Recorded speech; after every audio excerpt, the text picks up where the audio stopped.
What is going on, YouTube? It is Pelfrey, and this is the Red Sea Reefer 250. I don't do many voiceovers. I really don't like doing voiceovers. I just like pointing and shooting, but I figured for this video and to capture the footage that I wanted to capture, the best bet would be to just capture footage over a period of time and then just voice over it. As you can see, it's almost lights out in the tank, and I am using the Aquarium Cam app, which is basically a gel filter where it'll auto adjust so that you can get the best pictures and video possible. You'll notice that on especially the brighter corals, you can see them just fine. And some of the darker corals, they are hard to see with the Aquarium Cam app. But if I was using the regular camera, we would not see anything right now. And also the intro was different. Went ahead and let some of the music play that I got from the creators section on YouTube or whatever. It's free music for monetization, yada, yada, yada. So I figured that would be interesting. And for me, looking at the tank under blues is awesome. And quite frankly, looking at this coral here, I never even noticed the polyps on it. So I try to look at the tank, as much as possible. It's what this is all about, is staring at the tank. But looking at it through the camera lens with the Aquarium Cam app brings a whole different perspective to it. And you can see the scolemia has just got all of these wild feeders out, and it's pretty common for that coral. But some of the other corals had polyps out that I've never noticed before, and I've never paid attention to them. The Goniopora is like, I've said this a million times, but it's like a coral that everybody said that it's hard to keep. It's hard to keep, and ironically enough, I've kept one alive for many, many years. The torch corals are hard to capture here. I mean, you can see them on camera, but they're darker. The green bird's nest, again, it's a little bit darker there, so you can see the polyps are out on it. And everything in the tank is thriving. And from my perspective, I couldn't be any happier. This is a little nub off of the huge colony of the green slimer that I bought. And polyps out, it's doing great. I have no clue what that white stuff is on the back of the tank. I scrape it off as often as possible. The acans, I've been feeding them a couple times a week. They're plump, they're happy, they're healthy. The colony on the left I've had ever since I started the saltwater tank. The Favia, beautiful colors.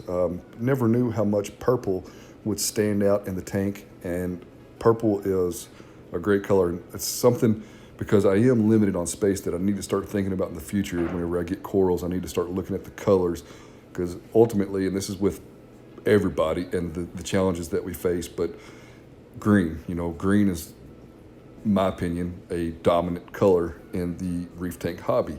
And, you always want to try to contrast that with other corals. But here's the green slimer colony that I bought. It's doing wonderful. It's doing great. I think it was fragged a little bit before I bought it, which was fine. I think I paid like $60 for it, and it's a huge piece. But the tips of it that were white have grown over now, and the white is off of the tips. The Digi is doing great. The Stylo, the Forest Fire Digi, the Green Slimer, the Stylo are three of my top SPS corals, and I know they're labeled easy to keep, and it's fine by me. I just like them, and they're cheaper corals. I do have the tricolor acro in there and a paletta pink tip, and they are doing okay, but I got good deals on those corals. Otherwise, the crazy named corals just don't really appeal to me at this moment. The Refugium is kicking butt with the cheap $30 Amazon Lite, and since I've raised it up and I've changed the screws on it, I've had no rust issues. I have been giving like a gallon bag away. I try not to throw it away. If I can give it away, I don't want any money for it, but if I can give it away to somebody, I will. Now, I will say that my tank does have asterina starfish. It does have bristleworms. They don't bother me. Now, speaking of that, since I am at home and I am seeing the tank before the lights really come on, the population of the asterina starfish has just exploded. So I do have a mesh filter sock, and I do need to start siphoning some of them guys out. Otherwise, I need to look at getting the Harlequin shrimp, and I think that he would be okay in my tank for a while, because one morning I came downstairs and I was floored at how many starfish were in the tank. And you know, it is what it is. For now, they're not bothering anything. With that said, I did make an order from Reef Cleaners. I bought 6 emerald crabs because I do have bubble algae in the tank again. I plan to put 3 or 4 of them in the display and then 2 of them in my Refugium section because there is bubble algae down there. So disclaimer, my chaeto probably does have bubble algae in it. I don't want it there. I don't really, it's one of them things that you clean, and as long as you stay on top of it, it's really not that bad. I mean, of course, if you let it be and let it do its own, let the bubble algae do its own thing, it is gonna be problematic, period. But if you are at least a little proactive, it is what it is. You know, it's just what happens in nature, and I don't know. It just doesn't bother me that much. The Tunze pumps have been great. I love all of Tunze equipment, especially since I put the bigger cages on the pumps and the bigger propeller. I've got a great wave going on in the tank. Now I am running 2 60-55s that have been modified as 60-95s, and basically I just get the wide flow pattern from the pumps. Now switching over, we're looking at the corals under what we would say, quote, daylight, and this is just the radion settings changed to a daylight spectrum. I think I mentioned this before, but I've tried resetting the Reeflink. I am having some offline issues with it, but I did save my light schedule, and I do need to try to reset it again because it's been a little quirky lately, little time lapse from the other morning. This is actually over the course of about 45 minutes, broken down into about 20 seconds. But back to the Reeflink, it's been fine for over a year, and all of a sudden it just starts having these issues. So talking to Scurvy, I know I mention him about every video, but he's like my mentor. We did talk about it, and he asked me about the firmware, so I do need to verify that I have the most up-to-date firmware applied to the Reeflink, and that's something that I plan on looking at here in the next week or so.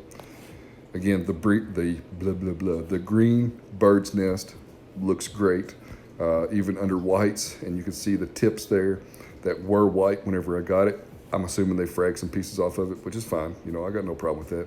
Got this piece for cheap. So it's grown over and it's looking great. I wasn't so sure how it was gonna like that spot. I do have some strange, like stringy algae in the tank, and I posted about this on Instagram. I don't think that it's dinos in any shape or form because I have 0.058 phosphates and my nitrates are like 4 to 6, something like that. And typically dinos will appear in a tank that are like the nutrients have completely bottomed out. So I don't know what's up with the algae. You know, stay tuned. There's still a lot of research to do on my end to try to figure out what's going on with that. But again, it's not earth-shattering for me because it is a reef system. And for any of us to think that reefs are algae-free, you would be a fool to think that. And as much as you want to try to keep your tank that way, more power to you, but I'm going to keep it at bay. And if I can get rid of it, I can. Otherwise, if I can just keep it under control, that's the approach that I'm going to take, just because I don't want to put in a lot of effort and stress out about these little things that may or may not really mean too much in the end.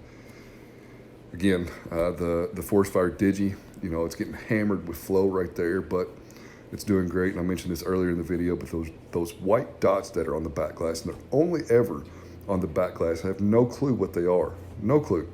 And I just scrape them off the glass. They float around. They either go into the sump, into the Refugium section, because I don't run any floss or anything like that. And I don't know, you know, I don't know what it is. But again, it's one of them things that I'm not throwing a lot of effort into because I scrape it off, it'll go away. A week, a couple days later, whatever it is, I scrape it off, comes back, whatever, you know. There's bigger things to worry about than these little bitty issues, and I'm happy, you know. Look at this green slime ball, the WWC slime ball coral pops out. Never seen it before until I zoomed in on my camera. I did mount it kind of sideways because I was interested to see how that was gonna work, and so far so good. The Kamoer, we're back to it. You know, under the night lights, it's a beautiful coral. It does thrive under the blue and it does pop, but under the whites, you can definitely see it's a happy coral, in my opinion. And again, I don't feel like it's a hard coral to keep. Maybe I've just been lucky, but I've put that coral through hell. The scolemia is another coral that I've put through hell, and it is still with me. I do still have corals in this tank that I've had for as long as I've been in the saltwater hobby, which is 5-6 years now. The torch corals, however, have always eluded me. I get them, they do fine, and then they just kind of melt away. But I think after watching Reef Keeper's videos and seeing the flow that he has hitting the torch corals, that was the end-all be-all for me. I have them directly underneath one of my pumps, and they are getting hammered with flow. And apparently, in my opinion, I don't think that they were getting the flow that they were looking for previously. As of lately, I'm loving the side tank shots. I just love looking at the tank through either the right or the left side. Obviously, those are the two sides. But it's a great viewpoint for me. As you can see here, tons of bubble algae. Now, this up here is easy to take care of. It's the pieces on the rock that I need to get the emerald crabs for. I did pull the Tunze pumps out and get them cleaned. Again, great pumps. And as always, as I close this video out, I appreciate everybody following along on this journey in the reef tank and the aquarium hobby. Be sure to check out the website at pelfrey.net. Follow me on Instagram. It takes like a minute to sign up at Pelfrey's Reef. And I'll catch you on the next one.